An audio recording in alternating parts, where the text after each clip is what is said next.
Hi everyone, this is the Focus Spender, and today I'm going to be doing a book review on the book The Latte Factor by David Bach and John David Mann. But first, if you're new to my channel, I would love for you to subscribe. My channel is all about getting out of debt, staying out of debt, organizing your finances, and increasing your net worth.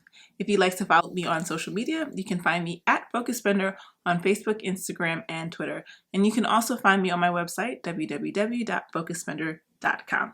Now let's get started. So earlier this week, I was gifted with the book, The Latte Factor by David Bach, who's also the author of the book, The Automatic Millionaire. And I thought that I would be reviewing this book in a couple of weeks, but I actually picked it up, read it in a couple of days because it's such an easy read, and here I am. First, I would like to say that this book is not like any other personal finance book that I've personally read because it is fiction.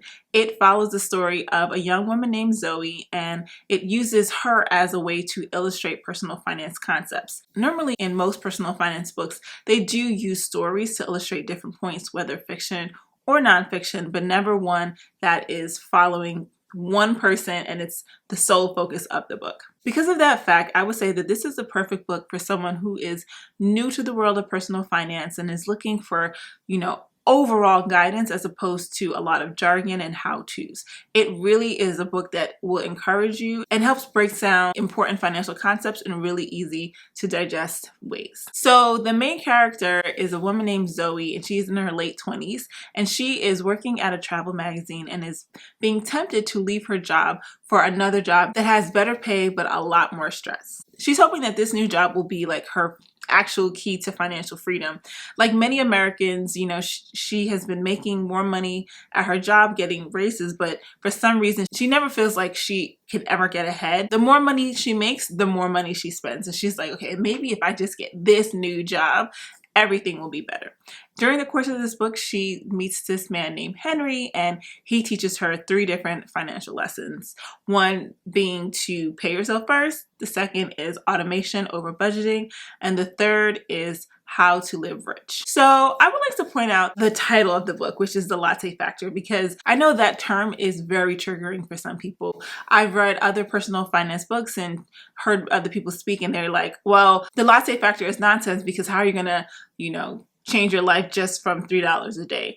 And these are from personal finance gurus. So I want to make sure you understand that he is not saying that just cutting out coffee every single day is your ticket to financial freedom. In fact, he's saying that if buying a coffee every day is something that you love, then you should continue doing that. Like, there's no reason to stop. But you should look at your overall spending habits and see where the waste is and cut that out, because cutting out the waste will actually be what is going to lead you to financial freedom. So if you buy lunch every single day just because you don't feel like cooking, or you buy dinner every single day, and you buy just randomness throughout the day, and every day you're spending $30, $40, $50, you need to look at that, reevaluate to figure out how you can reduce that daily spending so that you are sending more money into your savings and your investment accounts so that you can have the life that you actually truly love. That also leads me to the other point about living rich. So living rich can mean